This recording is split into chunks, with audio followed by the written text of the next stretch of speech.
Okay, so far we have successfully ran FTU segmentation plugin, which is our first plugin, and then we ran second plugin, which was feature extraction, and now our third plugin is spot data generation. Okay, um, the spot data generation, it runs in two steps.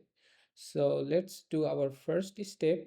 Click on analysis, Shadow Lab Fusion 1, select spot data generation, and the first step is label transfer. Okay, once I click, left panel opens. It asks for RDS file, so click on this folder, go to a kidney and frozen. This is my RDS, and then click on KPMP Atlas. There are other options, but we always select this for kidney, and then we provide the reference path. Click on folder, go to reference collection, and click this folder and select this file. All right, then click submit.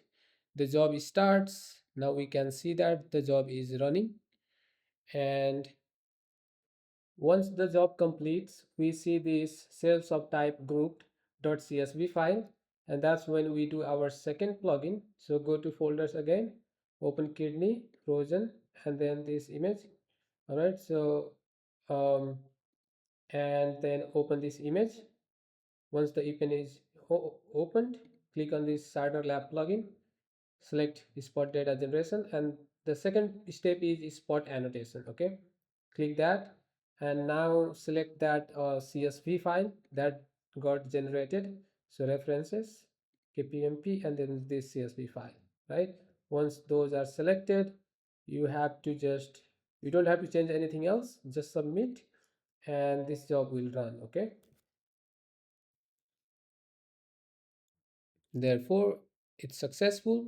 And now if we go to our image, we can see those spots on this image.